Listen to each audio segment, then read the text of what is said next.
as we enter the new year, you get this construct that is the calendar, and it says, oh, well, it's January 1st, it's 2025. Well, I got to set some goals. Well, the reality is you could set a goal on a random Tuesday in July and it has the same level of impact as a New Year's goal.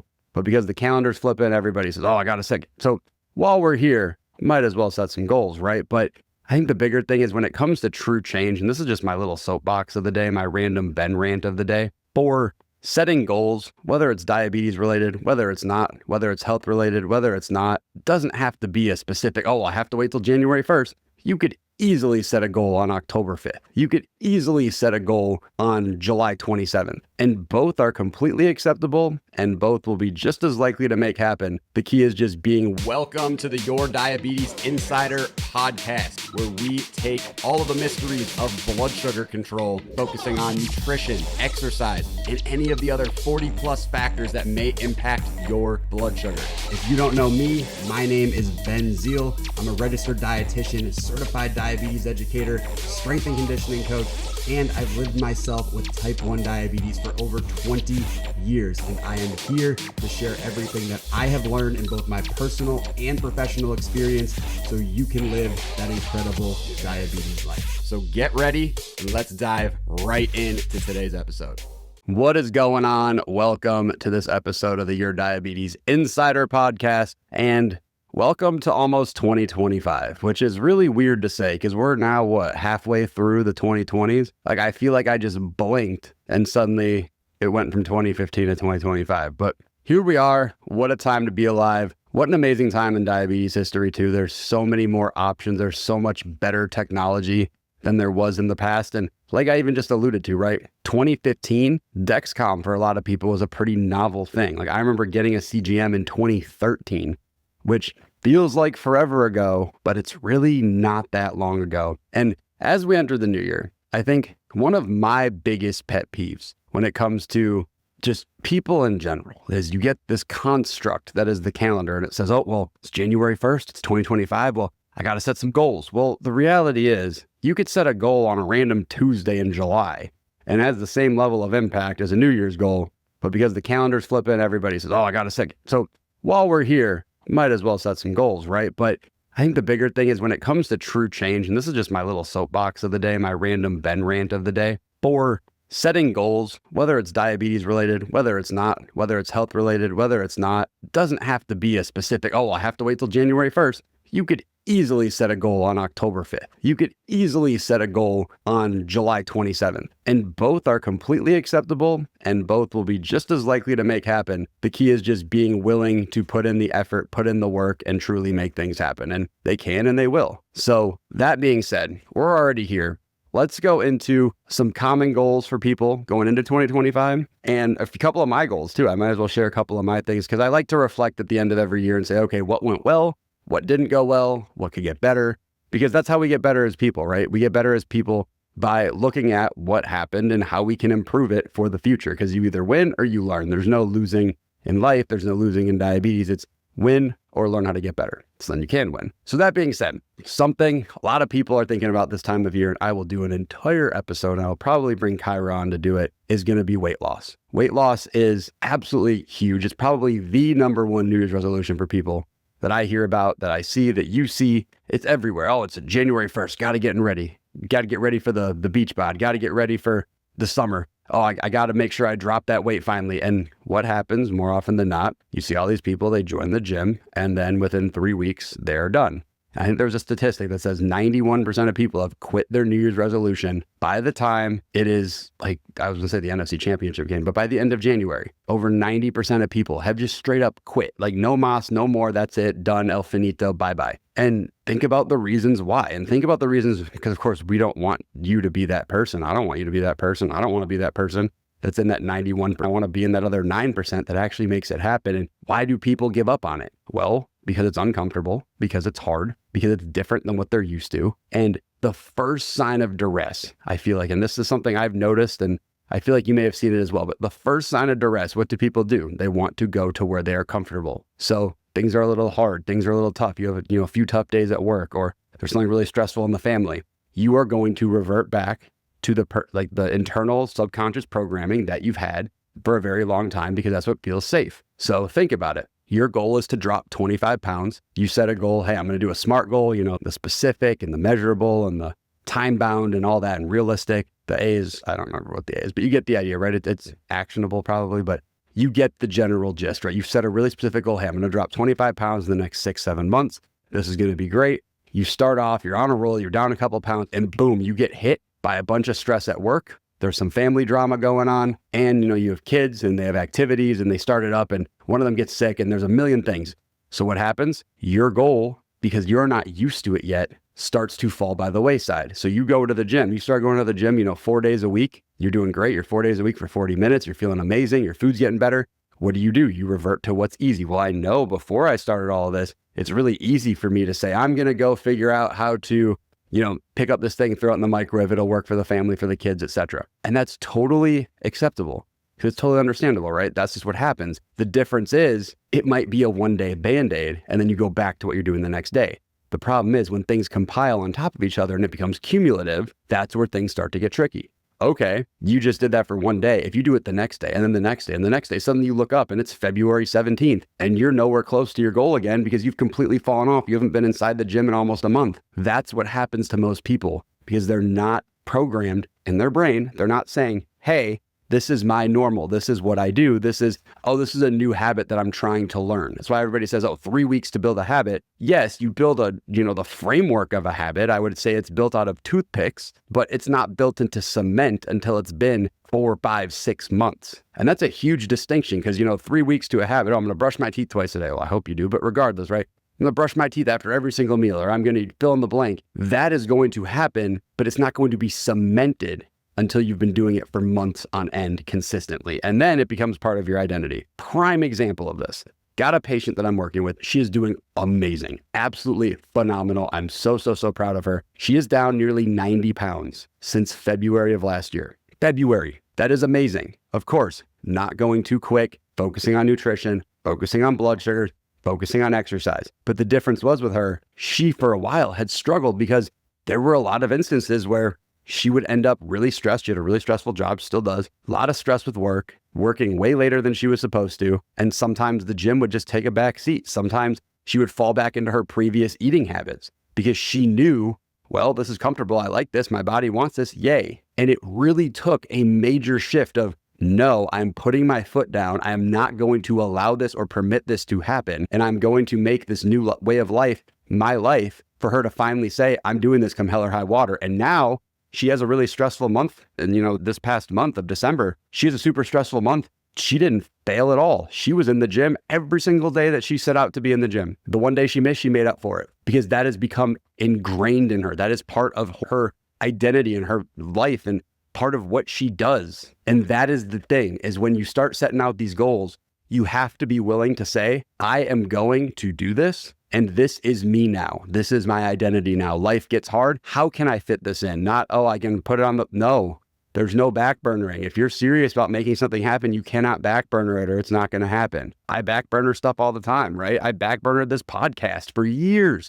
I'll do it later. I'll do it eventually. It's really busy. Never did it. And finally said, no, I am doing this come hell or high water.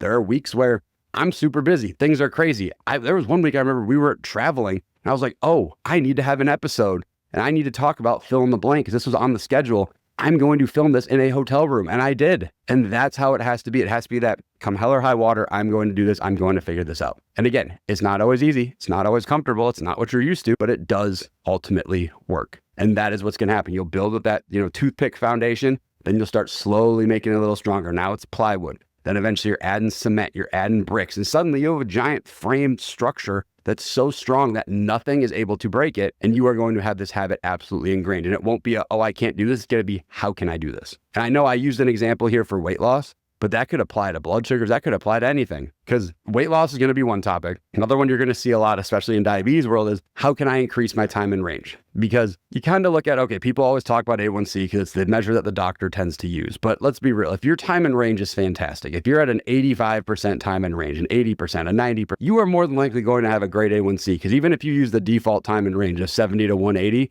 unless you are sitting at 170 the entire time, which is pretty unlikely, your time in range is going to be great and your A1C will correlate with that. So again, thinking about how to improve that time in range and saying, if, for example, if your goal is, I'm going to improve my time in range, cool, how? That next step is, how are you going to do it? What are you going to do? Are you going to work with, your care team? Are you going to find another care team like ours that wants to help support you and look at your numbers and give you the time and attention that you deserve? Are you going to set up a session every week for yourself and say, hey, every fill in the blank day, every Monday evening for 20 minutes, I'm going to look at my CGM report and I'm going to take a look at what I need to improve, or I'm going to spend that time dedicated to searching what could potentially fix what's going on. So again, it doesn't matter the methodology, but at the same time, it matters that you're consistently doing it. Then you have a busy Monday. Oh, my team's playing Monday Night Football, or oh, there's some sort of sporting event I want to watch, or there's an event going on. Well, then when are you going to move that to? And are you going to? Because again, you miss it once. Oh, I missed it once. It's okay. I'll do it the next week. You miss it again. Oh, I missed it. And that's what starts to snowball, and that's where it starts to become a problem. So understanding that is something that, again, for blood sugars, if that's what you want to do, that will absolutely help. One of my goals for 2025 is to be able to have my team and I reach more people and help more people living with diabetes and without, but living with diabetes to have much better blood sugars, eat incredible food, and do the things they want to do without any restriction from diabetes. So if you're listening to this and you're like, hey, that all sounds amazing, I'm serious, I really want this in 2025, holler at me on social media, on Instagram, TikTok, at manofzeel, MANOFTZEEL, or go peep yourdiabetesinsider.com and learn more about what we do there. We're definitely here. We all live with diabetes ourselves. We're all dietitians. We all have exercise backgrounds, and we're ready to help you. So that's one of my goals. And so I had to break down, okay, how am I going to do that? What is going to have to change for me, and make a whole process built on that? And again, not being willing to waver from that, right? This podcast is a part of that. Now I'm working on expanding into YouTube. Shout out that. If you ever look on YouTube, I am working on creating consistent videos. And I know every week I've got to have a video. I can't let that slide. That can't become a thing where, oh, I don't feel like doing it this week. Oh, it was really like, no, it has to be something at the time set aside and it's done. And it's a non-negotiable, and that's just what happens. So similar type of situation, right? So it doesn't matter what the goal is, whether it's weight loss, whether it's diabetes, whether it's, in my case, putting up more YouTube videos, right? There's got to be something. It's got to be measurable, and it's got to be actually achievable. And I also want to challenge you on what you think is achievable is probably less than what's actually achievable in that time frame. So example here, right? You might say, oh, I don't want to say I'm going to lose 20 pounds in a month. Correct. You probably don't want to do that. It's not going to end well for you. But on the flip side, you might say, okay, well, I want to lose 20 pounds in the next 6 months. You may end up losing 30 because it's all going to come down to the habits and what you're doing and the consistency with it. But as you start developing those habits and that consistency, life is going to get better. Another thing that I think, and this would be something I'm working on, but also just something people may benefit from in general, is if you're on an insulin pump and you're uncertain about your site, yanking sites more aggressively. And I know that may sound really counterintuitive. Oh, I don't want to yank my site. Oh, what if the site's really working? I'm gonna shoot it straight here. And as someone who has lots of problems with their sites, for better or for worse, no matter whether they're on Omnipod or Tandem or whatever, I would rather yank a site that happened to be working and I just have a stubborn high blood sugar than leave it in with the slight potential that it might end up being like, oh, well, I don't really know. I'd rather have that and know, okay, it's done. It was fine. It was probably me. Put in another site that I know is good than sit there wondering, is it the site? Is it not the site? Is it the site? Is it not? And a good example of this, right? I've had, unfortunately, more of them than I can count. But I vividly remember there was one day I put in a site in the afternoon. It was probably like 3, 4 p.m. And it seemed okay, but I was running a little bit higher. And I'm like, all right, was it dinner? Was it not? I don't really know. And I ate dinner. It was like, all right, whatever, cool. And my number went up higher than it should have. It was in like the low 200s. So it was high enough to be annoying, high enough to be frustrating, but not high enough where I'm like, holy cow, what in tarnation is going on? And I'm waiting and I'm waiting and I'm waiting. And then I tested the finger stick and it apparently was not in the 210s like I thought. It was really in the 270s, which is super annoying. The bigger thing here is, at least, from my perspective and, from your perspective too, is this entire time I was questioning that site. And so I'm over here questioning the site. I ended up changing it, ended up being closer to bed, which was less than ideal because God forbid you put in another bad site and now you're sleeping with a bad site. But it's one of those things where I want you to learn from it, because aggressiveness with pulling them is okay. If you have a bad site, whether it's Tandem, whether it's Omnipod, I believe Medtronic does it too. If your site is bad, they will replace it. For Tandem, you have to call them. For Omnipod, they have a thing on their website, on their Potter network or Potter support or whatever. Potter Central, nailed it. But again, the big thing here is you have the ability to get a new device if the device is faulty. And if your choices are leave it in, of course there's going to be exceptions, right? But if your choice is leave it in and hope and pray that it's actually working and you miscalculated, or I'm going to yank this because I question it, more often than not, your gut is right. Every time that I've left a site in, I've been like, it's okay, it's not. Every single time I left the site in, I've ran higher. And then when I do yank it, hours later, when I feel like absolute garbage, it always ends up being a bleeding site, which for me means I'm not getting much absorption. I get a little bit, but I'm probably losing like at least a third of the insulin. And with that, you have to trust your gut. And that's something I want to work on this coming year, where I want to get better at saying, okay, if I don't trust my site, if I put it in on the first sign, I'm yanking it. And again, maybe that's overly aggressive, but at the same time, if a site's not working, you don't want to keep a site in that is not working, because that is a great way to drive up your A1C, lower your time in range, have you feeling lousy, and have you missing out potentially on really awesome experiences in life that you otherwise would be able to experience unabated, but the diabetes decided to poke in its head and say, hi, I'm here. What's up? What's happening? Pay attention to me. Pay attention to me. We don't want that. The diabetes is not here to be the main character. I picked up the term main character syndrome from the NFL referees this year, where they seem to just interject themselves to make themselves seem important and interesting and change the whole results of the game. But I can save that for a different podcast episode if you want more NFL talk. Glad to share on that. But I think the bigger thing is, and the ultimate thing here with all of this, and just some food for thought for you as you do start to enter the new year, is reflect. I know I mentioned in the last podcast episode, reflect on how this year went. How did it go? Did it go the way you wanted it to? Did it not? And why? But then based on that, what is your plan for 2025? What is your thing you are going to achieve? If you had 3 top things to achieve, what are they? And something I actually saw from a different creator, and it's just a concept. He has this thing, Jesse Itzler, is this gigantic calendar. And I'm talking like massive, like 6 feet long, something insane. And it has every single day of the entire year. And his big thing is, he talks about how his goal is every year he wants to have some major event where it's like, oh, I'm going to complete a, triathlon, or I'm going to climb this crazy mountain, or, whatever. It's a big challenge, right? Something you build up to, you work up to. So his goal is, where am I going to put that on the calendar? What are my smaller adventures going to be throughout the year? What I want you to do is similar concept. You don't need to get a 6-foot long calendar, but I want you to think about, okay, what is my big thing I want to accomplish this year? What is my big number one thing? And then, what are my 2 to 3 smaller things that are still really important, but they're not as huge as that big thing? Let's say your big thing, to make it really simple.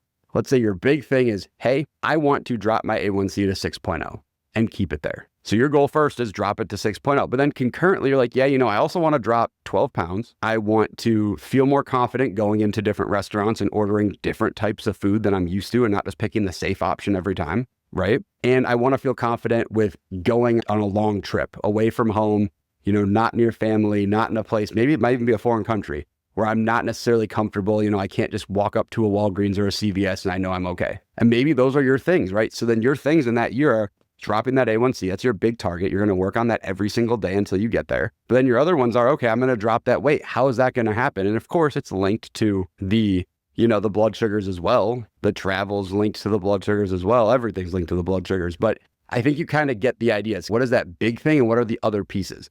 Or it could be different, right? It could be, hey, I want to start a family, and that's your big thing.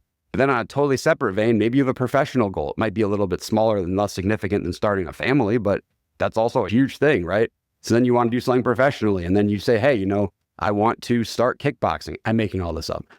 I want to start kickboxing twice a week, because I think it would be fun, or doing jujitsu, or, whatever it might be. And then I also want to start volunteering once a month, right? You could pick all of these different things, and these start to become, you got your big thing, and now you got your other things, but they're all important. And you have to be able to say, where am I going to fit these in the calendar? Where am I going to fit these in my life? And so what I want to mention for you is, as you listen to this, as you think about this, hopefully I'm giving you some food for thought. But the biggest thing is, if you come up with a goal and it's, February 18th, don't worry about that. Just set the goal and go with it. But the biggest thing is, set the goal, make it smart, but also recognize, what is that thing? How am I going? Okay, not only what is that thing, but how am I going to withstand the, turbulent times? How am I going to withstand the storm of life when the sea's really rocky and things are getting all messed up? How am I going to be able to withstand that and still stay on track with what I want to do? And if you can answer that question, and you have a game plan, and you can have proof of concept that you can do it, you are about to do amazing things in 2025 and beyond,